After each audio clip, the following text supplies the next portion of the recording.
आज के वीडियो का विषय है उत्पादन का तरीका, modes of protection, Karl Marx द्वारा आधारित। तो यदि आपको वीडियो अच्छा लगता है तो आप उसको लाइक कीजिए, शेयर कीजिए, सब्सक्राइब कीजिए, बेल आइकन को दबाइए ताकि आने वाला वीडियो की जानकारी आपको प्राप्त हो सके।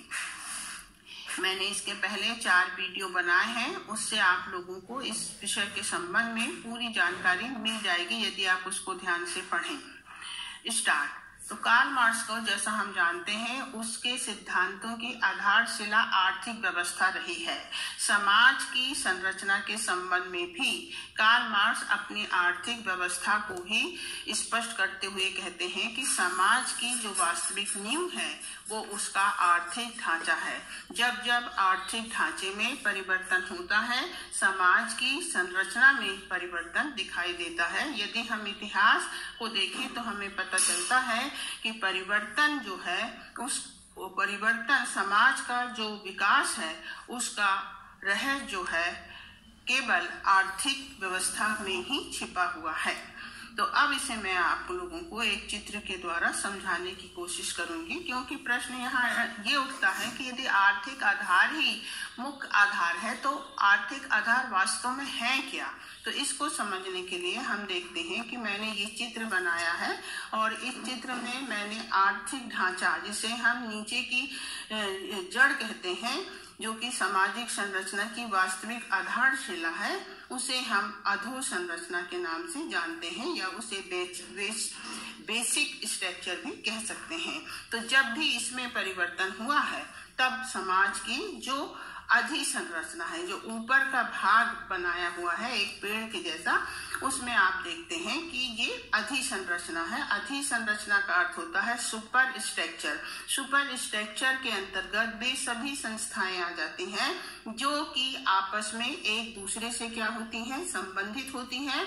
और जैसे ही आर्थिक ढांचे में परिवर्तन होता है इन संरचनाओं में, अर्थात रीति रिवाज में, परिवार में, धर्म में, नैतिकता में, कानून में, शिक्षा में, आदर्श में क्या होता है, धीरे धीरे परिवर्तन हो जाता है, क्योंकि सभी एक दूसरे से क्या होती हैं, संबंधित होती हैं।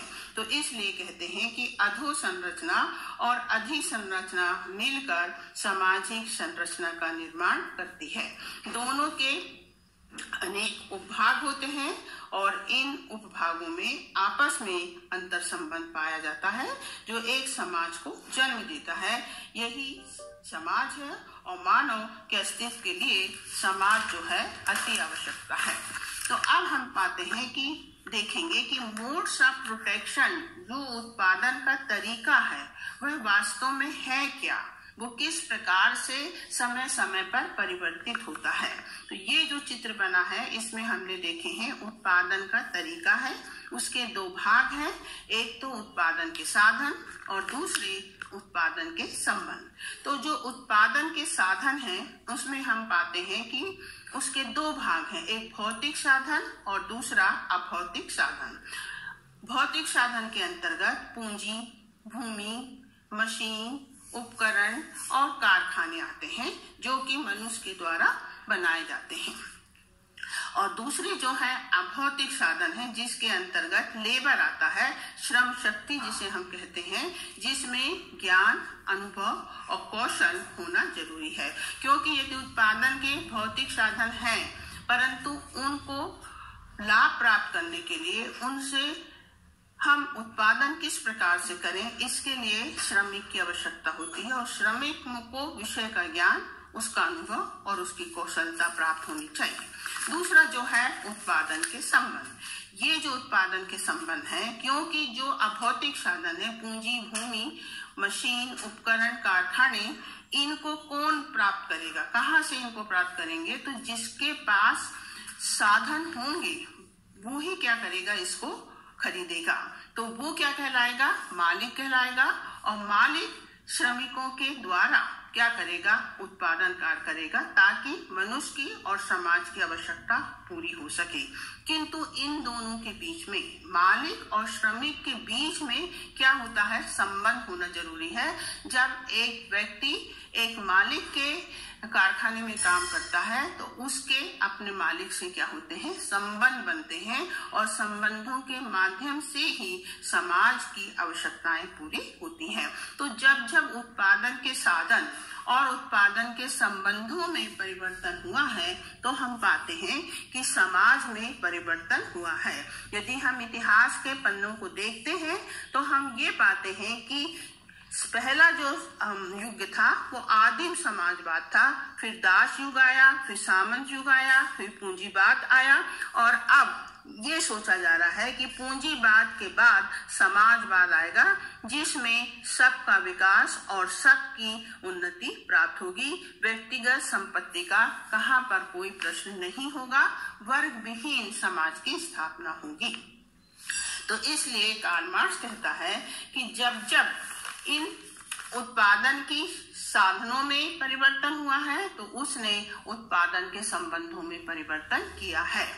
जब दास युग था तो दास युग में स्वामी और जो दास थे उनके एक संबंध थे। जैसे ही सामंत युग आया, जमींदार और किसान जो थे उनके बीच में संबंध हो गए और आज जब पूंजीवाद आया है तो पूंजीपति और श्रमिक जो हैं इनके बीच में संबंध है। इन संबंधों में कार्ल मार्क्स कहता है हमेशा ही परिवर्तन दिखाई देता है और यही परिवर्तन जो है सामाजिक परिवर्तन का मुख्य आधार है। तो इसलिए हम पाते हैं कि अब प्रश्न उठता है कि मनुष्य समाज में क्यों रहता है। तो मनुष्य समाज में इसलिए रहता है ताकि उसकी अनिवार्य आवश्यकताएं पूरी हो सके और वो जीवित रह सके। तो अनिवार्य आवश्यकताएं क्या हैं? मनुष्य की अनिवार्य आवश्यकताएं भोजन, वस्त्र और आवास हैं। इनको वो किस प्रकार से पूरा करे? तो इनको पूरा करने के लिए हम जब पहले युग में जाते हैं, आदिम युग में देखते हैं, आदिम साम्यवाद में, तो वहां व्यक्ति अपनी आवश्यकताएं स्वयं पूरी करता था प्रकृति के द्वारा। परंतु धीरे धीरे दास युग आया, उसने अपने फल फूल एकत्रित करने के लिए कुछ औजार बनाए और उन्हीं औजारों ने समाज को क्या कर दिया, बदल दिया, क्योंकि संबंध जो थे उनमें परिवर्तन आया और दास युग दिखाई देता है। दास युग में हम देखते हैं दास और मालिक के संबंध थे। सामंत युग आया, सामंत युग में सामंत और उनके किसान थे। जैसे ही कृषि का आरंभ हुआ सामंत युग हमें दिखाई देता है और जैसे ही औद्योगिकरण हुआ उसके साथ ही पूंजीवाद आ गया। तो इस तरीके से जो संबंध है आपस में मनुष्य सहयोग के द्वारा अपने आवश्यकताओं को पूरा करता है, साधन एकत्रित करता है, उत्पादन के तरीकों के द्वारा अर्थात उपकरणों के द्वारा, अनुभवों के द्वारा, ज्ञान के द्वारा और कौशल के द्वारा अपनी आवश्यकताओं की ये जो अनिवार्य आवश्यकताएं हैं इनको पूरी करता है ताकि वो जीवित रह सके और समाज का विकास हो सके। तो इस तरह हम पाते हैं कि सहयोग के द्वारा मनुष्य अपनी आवश्यकताओं को पूरा करता है। प्रत्येक काल में उपकरण के साधनों का विकास हुआ है क्योंकि मनुष्य एक सामाजिक प्राणी के साथ साथ एक बौद्धिक प्राणी भी है और इसलिए वो नित्य नए नए आविष्कार करता है ताकि उसका जीवन सुख में हो सके। तो इसके लिए अनुभव की, ज्ञान की आवश्यकता होती है। तो इस तरीके से मनुष्य ने सहयोग, उपकरण एवं अनुभव के द्वारा अपनी आवश्यकताओं को आरंभ से ही पूरा किया है। किसी भी समाज की उत्पादन शक्ति के ये तीन तत्व होते हैं, एक तो भौतिक साधन, दूसरा भौतिक साधन और तीसरा उत्पादन के संबंध। तो कार्ल मार्क्स का कहना है कि सामाजिक परिवर्तन का मुख्य स्तंभ जो है वो उत्पादन शक्ति है। उत्पादन शक्ति मीन्स उत्पादन के साधन। और जब जब समाज का विकास हुआ है तो इसका मुख्य आधार जो था कि उत्पादन की शक्ति और उत्पादन के संबंधों में परिवर्तन हुआ। कार्ल मार्क्स कहता है हम इसको तीन मुख्य रूप में देख सकते हैं कि हमेशा परिवर्तन जो है समाज में गतिशील रहा और इसी परिवर्तन ने विकास की राह को स्थापित किया और इसका मुख्य कारण जो है वो उपकरण, औजार और यंत्र रहे हैं। उत्पादन की शक्ति क्या और उत्पादन के संबंध जो हैं एक दूसरे के पूरक होते हैं, और इसलिए जैसे ही उत्पादन के साधन में परिवर्तन होता है, उत्पादन के संबंध जो होते हैं उनमें हमें परिवर्तन दिखाई देता है। अपने सिद्धांत से मार्क्स ये स्पष्ट करता है कि नई उत्पादन शक्तियों के प्राप्त होने से मनुष्य उत्पादन प्रणाली बदल जाती है, जिसका प्रभाव मनुष्यों के सामाजिक संबंधों पर पड़ता है और धीरे धीरे उसमें परिवर्तन दिखाई देता है। उदाहरण स्वरूप, जब हाथ की चक्की थी तब सामंतवादी समाज था। भाप से जब चक्की चलने लगी तब औद्योगिक शक्तियों के ऊपर पूंजीपतियों ने अधिकार स्थापित कर लिया, और यहीं पर उत्पादन प्रणाली और उत्पादन संबंधों में परिवर्तन होता है, और यही सामाजिक संरचना में परिवर्तन और सामाजिक संरचना के संगठन का रहस्य यहीं पर छिपा हुआ है। तीसरी बात वो कहता है कि नवीन उत्पादन प्रणाली के बीज जो होते हैं उनका जन्म हमेशा पुरानी व्यवस्था में ही हो जाता है। कहने का अर्थ ये है कि नवीन व्यवस्था के बीज पुरानी व्यवस्था में ही अंतर्निहित होते हैं, वह स्वयं ही गतिशील होते हैं।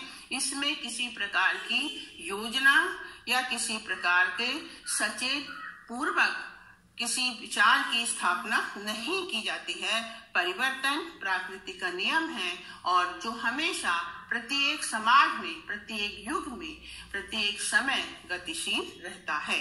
इसके वो कहते हैं परिवर्तन के दो कारण हैं, मुख्य रूप से कि जब परिवर्तन होता है तो उस परिवर्तन के साथ एक नए समाज की स्थापना होती है, और जो नई पीढ़ी होती है वो नए समाज में जन्म लेती है, और उसी के अनुरूप वो अपनी आवश्यकताओं को क्या करती है, पूरा करती है, उसी के अनुरूप वह अपने को स्थापित करती है।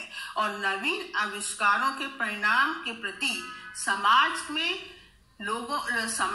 अंदाज नहीं लगा पाता है कि जिस आविष्कार को वो कर रहा है उस आविष्कार का क्या प्रभाव समाज पर पड़ेगा, कितना रूप से वो समाज को प्रभावित करेगा। उदाहरण स्वरूप, जब हाथ की चक्की की जगह हाथ से चक्की चलने लगी, उस समय किसी ने नहीं सोचा था कि इसका परिणाम क्या होगा।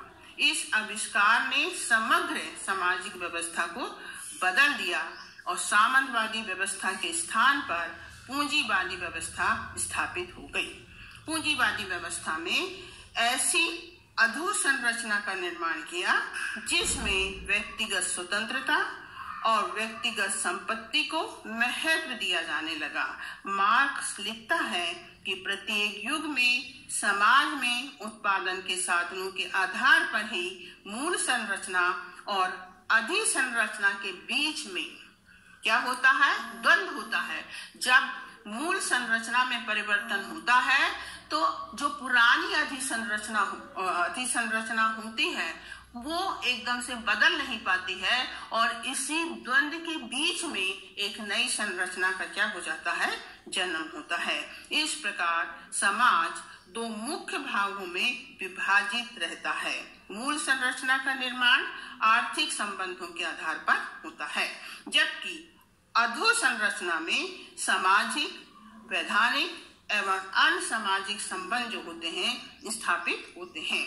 मूल संरचना और अधोसंरचना के अंतर विरोध से ही क्रांति का जन्म होता है, जो कि संपूर्ण सामाजिक व्यवस्था, सामाजिक संबंधों को परिवर्तित कर देता है। इस प्रकार कार्ल मार्क्स का जो सिद्धांत है उसमें उसने माना है कि समाज का विकास एवं समाज का परिवर्तन का मुख्य आधार आर्थिक है, और ये एक सामाजिक घटना है।